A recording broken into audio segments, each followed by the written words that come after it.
This is London Tonight with Natasha Kaplinski.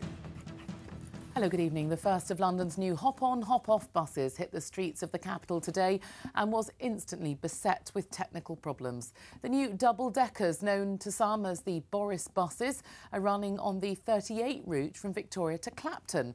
But today's launch didn't go smoothly, with technical issues and protesters who say the new buses aren't value for money. Our political correspondent Simon Harris has this report.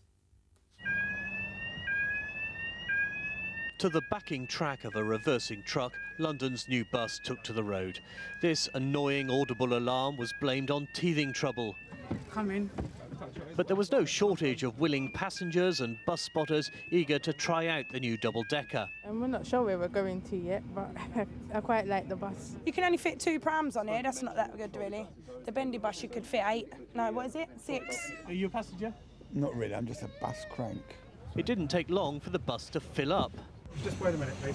We're actually full. Unless somebody gets off, we can't take anyone. As the number 38 headed for Victoria, it was soon obvious that the irritating alarm wasn't the only glitch. The cooling system steamed up the windows. The ticket machine wouldn't print tickets. Finally, in Islington, the bus ground to a halt.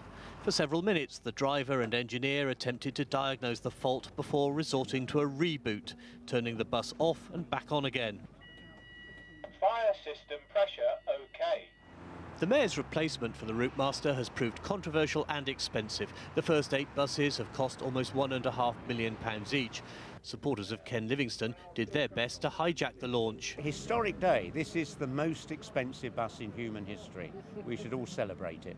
The new bus has its critics, but also its fans. It's comfortable, it's obviously very popular, it's distinctive, it's built in Britain. What more could you want?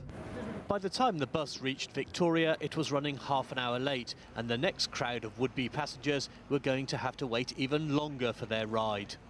Much to the delight of the enthusiasts, the bus is now parked up in a street near Victoria. Of course, it should be on its way back to Hackney, but after this morning's eventful maiden voyage, the engineers must first try to fix the software. So it was time to break out the screwdrivers. We were always conscious that there were going to be teething problems. There's been a small software issue. It's now been rectified, and doubtless there will be other teething problems, but it is a great new bus for London. By mid-afternoon, the bus was back on the road. In the coming weeks, it'll be joined by 7 others. But if Londoners elect a new mayor in May, there are unlikely to be any more. Simon Harris, London Tonight, on the number 38. Well, we'd like to hear your thoughts on our top story tonight. What do you think about the new buses? Do you think they'll make life easier for bus passengers, or are they just too expensive and a safety risk? Let us know. Email us your thoughts to London Tonight, all one word, at ITVLondon.com, and we'll include as many as we can at the end of the programme. We're also on Twitter.